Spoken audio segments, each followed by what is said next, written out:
Hello everyone, আসসালামু আলাইকুম। আমরা তোমাদের জন্য নিয়ে এলাম আইকিউ সলভিং ক্লাসের একটি সিরিজ। তোমরা যারা আইকিউ নিয়ে খুবই দুশ্চিন্তায় ভুগছো এবং আইকিউ প্রবলেম দেখেই যাদের ভয় লাগে, আশা করি আমাদের ক্লাসগুলো মনোযোগ দিয়ে করলে তোমাদের জন্য আইকিউ একদম পানির মতো সহজ হয়ে যাবে ইনশাল্লাহ। এই ক্লাসে আমরা সম্পর্ক মূল্যায়ন টপিকটির কিছু গুরুত্বপূর্ণ কোয়েশ্চন সলভ করে দিব। ক্লাস করার পর তোমরা নিজেরাই বলবা, ওয়াও, আইকিউ তো একদম সহজ। তাহলে দেরি না করে ইন্টারেস্টিং ক্লাসটি শুরু করা যাক।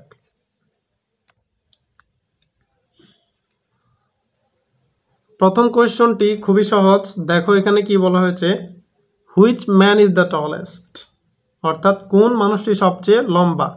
When A is smaller than B, B is smaller than C, C is smaller than D, এবং সবার শেষে বলা আছে ডি ইজ টলার দেন ই।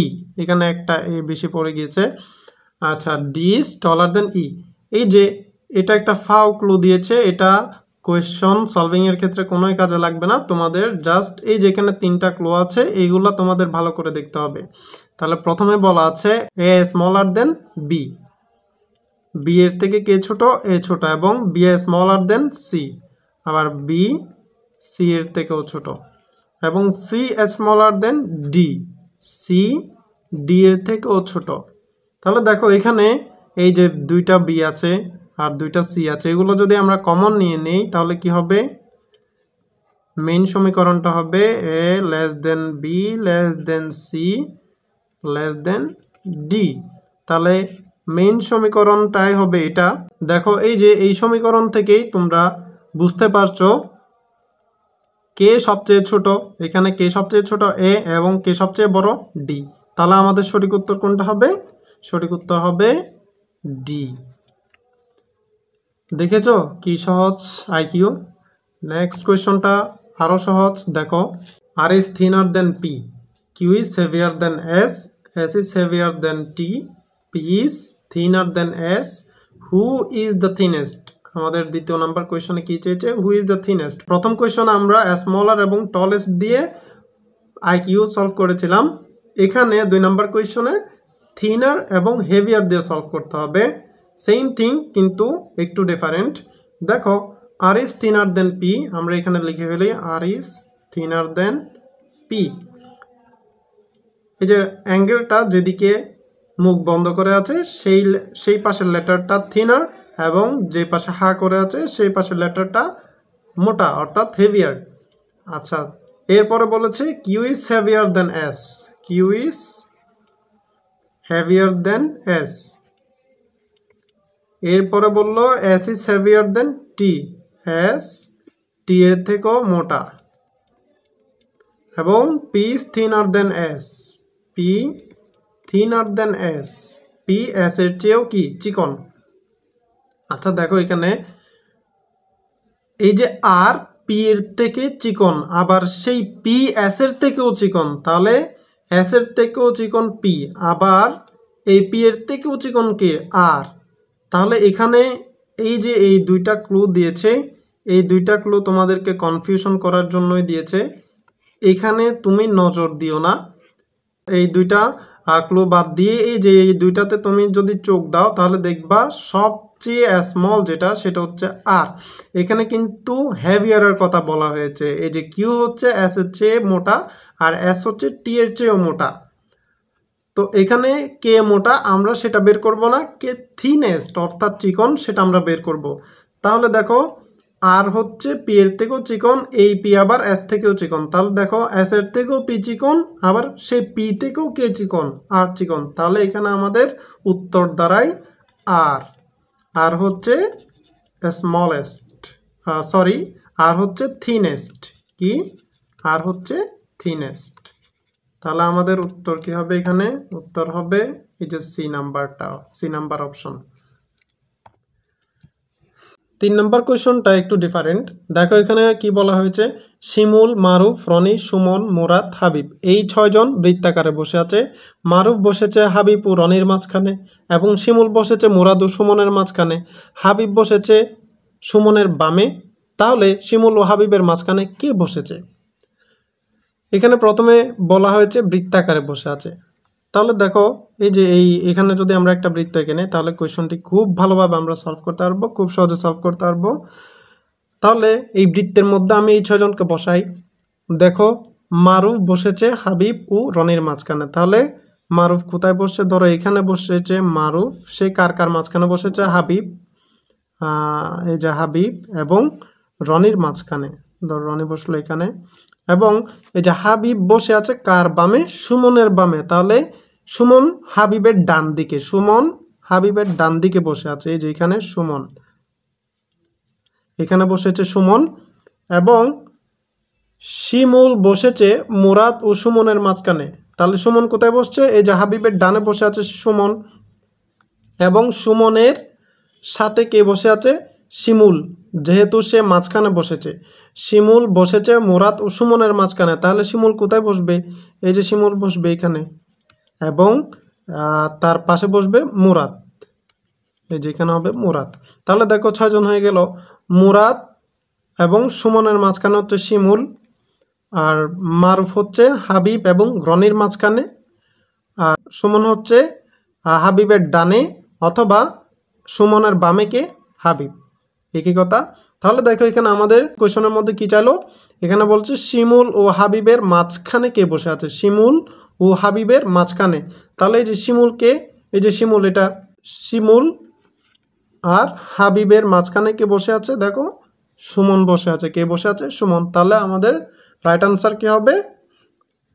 খ নাম্বার, সুমন। খ নাম্বার অপশন সুমন। এখন খেয়াল করো 4 নাম্বার কোয়েশনটা একটু ইন্টারেস্টিং কোয়েশন।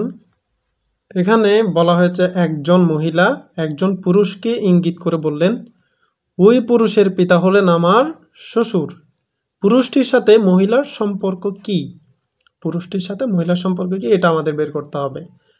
তাহলে ধরে নাও তুমি সাদিয়া, 1 মিনিটের জন্য হলো তুমি ধরে নাও তুমি হলো সাদিয়া, তুমি যেই হও না কেন, পুরুষ হলো ধরে নাও সাদিয়া, মেয়ে হলো ধরে নাও সাদিয়া। তুমি সাদিয়া, তুমি একটা রুমে বসে তোমার ভাইয়ের সাথে কথা বলতেছো। তোমার যে কোনো ভাই হতে পারে, মামাতো, খালাতো, ফুফাতো ভাই, যে কোনো ভাই হতে পারে। ধরো তোমরা একটা রুমে বসে কথা বলতেছো, তো অন্য আরেকটা রুমে বসে ধরো একটা পুরুষ মানুষ টিভি দেখতেছিল। তো তখন তুমি তোমার ভাইকে দেখিয়ে বললা, এই পুরুষকে ইঙ্গিত করে বললা যে এই পুরুষের পিতা হলেন তোমার শ্বশুর। অর্থাৎ এই পুরুষের পিতা কার শ্বশুর? তোমার শ্বশুর। তাহলে এই পুরুষের পিতা যদি তোমার শ্বশুর হয়, তাহলে তোমার সাথে এই পুরুষের সম্পর্কটা কি হবে সেটা একদম ক্লিয়ার ক্রিস্টাল বোঝা যাচ্ছে। এই পুরুষটা হবে তোমার স্বামী। এই পুরুষটা কি হবে? তোমার স্বামী। একদম সোজা না এটা? তাহলে আমাদের আনসারটা কি হবে? এই যে ঘ, স্বামী। এখন দেখো এখানে আরেকটা অপশন দেওয়া আছে জামাই। এটা একটা জাহাঙ্গীরনগর বিশ্ববিদ্যালয়ের বিগত বছরের কোয়েশ্চন। দেখো এখানে জামাই এবং স্বামী দিয়ে একটু কনফিউশন সৃষ্টি করেছিল। তো তোমাদের মনে কনফিউশন জাগতেই পারে, জামাইও তো আমরা দাগাতে পারি, স্বামী কেন হবে, জামাই কেন হবে না? তাহলে দেখো এখানে একটা কনফিউশন আমি ক্লিয়ার করে দেই। সেটা হচ্ছে এই যে জামাই শব্দ এবং স্বামী শব্দের মাঝে একটু ডিফারেন্ট আছে। সেটা হচ্ছে জামাই শব্দটি সবার জন্য, অর্থাৎ এই যে সাদিয়ার মা, সাদিয়ার বাবাও বলতে পারবে উনি আমার ঘরের জামাই, উনি আমার ঘরের জামাই, আমার জামাই, আমার জামাই, আমার মেয়ের জামাই, এভাবে বলতে পারবে। কিন্তু এই যে স্বামী কথাটা কিন্তু সবার জন্য না। স্বামী কথাটা শুধু এই যে তার স্ত্রীর জন্য অথবা তার ওয়াইফের জন্য। স্বামী কথাটা শুধু একজনের জন্য, কিন্তু জামাই কথাটা সবার জন্য। সবাই এই কথাটা ব্যবহার করতে পারবে, কিন্তু স্বামী একজনই ব্যবহার করতে পারবে, সেটাকে সাদিয়াই বলতে পারবে এ আমার স্বামী। কিন্তু সাদিয়ার মা বাবা বলতে পারবে না যে ইনি আমার স্বামী, এভাবে বলতে পারবে না। সাদিয়ার মা বাবা বলতে পারবে উনি আমার জামাই, উনি আমার ঘরের জামাই, এভাবে বলা যায়। তাহলে সেজন্যই আমরা এখানে অ্যাপ্রোপ্রিয়েট আনসার হিসেবে দাগাবো স্বামীকে। ঠিক আছে। 5 নাম্বার কোয়েশ্চন দেখো, এটা আরও একটু ইন্টারেস্টিং কোয়েশ্চন। এখানে বলা হয়েছে ABCDE এই 5 জন লোক ট্রেনে ভ্রমণে যাচ্ছিল। এর মেয়ে হলো সি, এর মেয়ে সি, যিনি ই এর স্ত্রী। কার স্ত্রী? ই এর স্ত্রী। ডি হলো এর ভাই এবং বি হলো এর স্বামী। আমাদেরকে কি বের করতে বলছে? বি এর সাথে ই এর সম্পর্ক কি? কার সাথে কার সম্পর্ক? বি এর সাথে ই এর সম্পর্ক। তাহলে এখন দেখো এখানে প্রথমে বলছে বি হচ্ছে এর স্বামী। কার স্বামী? বি হচ্ছে এর স্বামী এবং এর মেয়ে হচ্ছে সি, এর মেয়েকে সি, এটা হচ্ছে মেয়ে, এর মেয়ে সি। এই সিটা হচ্ছে ই এর স্ত্রী। কার স্ত্রী? সি হচ্ছে ই এর ওয়াইফ। তার মানে এই সি হলো ই এর ওয়াইফ আর ই হচ্ছে সি এর হাজব্যান্ড। ই হচ্ছে সি এর কি? হাজব্যান্ড। এবং বি হলো এর স্বামী। বি কি? এর স্বামী। তাহলে বি আর ই এর মধ্যে সম্পর্ক কি? এখন দেখো এর মেয়ে হচ্ছে সি, সি হচ্ছে ই এর স্ত্রী। তাহলে এর স্বামী যদি বি হয় তাহলে আমরা এখানে বুঝতে পারছি এ হচ্ছে এই যে সি এর মা, এ হচ্ছে সি এর মা, কারণ এখানে বলছে এর স্বামী। অবশ্যই তাহলে বি হচ্ছে একজন পুরুষ, যার কারণে তাকে বলা হয়েছে স্বামী। তাহলে এর স্বামীকে বি, তাহলে এ আর বি দুইজন হচ্ছে হাজব্যান্ড, হাজব্যান্ড ওয়াইফ। এ আর বি হচ্ছে হাজব্যান্ড ওয়াইফ, হাজব্যান্ড ওয়াইফ, এরা হচ্ছে হাজব্যান্ড ওয়াইফ, এইচ ডাব্লিউ। তাহলে এ আর বি হচ্ছে হাজব্যান্ড ওয়াইফ। এখন দেখো তাহলে এই যে এর স্বামী যদি বি হয় তাহলে এই পুরুষটা ইয়ের কি হবে? তাহলে অবশ্যই ইয়ের শ্বশুর। কার শ্বশুর? ইয়ের কি হবে? শ্বশুর হবে। এই যে বি হচ্ছে এর স্বামী আর এ হচ্ছে সি এর মা। আর এই যে তার মেয়ের সাথে যদি ই কে বিয়ে দেয়, অর্থাৎ ই যদি সি এর হাজব্যান্ড হয়, তাহলে অবশ্যই বি কি হবে? ই এর শ্বশুর হবে। কি হবে? শ্বশুর। তাহলে আনসার কি হবে? এই যে D number, father in law. ঠিক আছে, দেখো কত সহজ আইকিউ কোয়েশ্চেনগুলা। তো আজকের মতো এতটুকুই। তোমাদের সাথে নেক্সট ক্লাসে আরও ইন্টারেস্টিং আইকিউ টপিক নিয়ে আমরা আলোচনা করব। তো আমাদের ক্লাসগুলো যদি তোমরা করে থাকো তাহলে অবশ্যই তোমাদের জন্য আইকিউ সলভ করা একদম পানির মতো সহজ হয়ে যাবে ইনশাল্লাহ, আমি কথা দিলাম। তো পরবর্তী ক্লাসের জন্য অবশ্যই তোমরা রেসপন্স করবা। এই ক্লাসের রেসপন্সের ভিত্তিতে আমি নেক্সট ভিডিওগুলো ইনশাল্লাহ বানাবো। তো ততদিন পর্যন্ত ভালো থাকো, সুস্থ থাকো, আল্লাহ হাফেজ।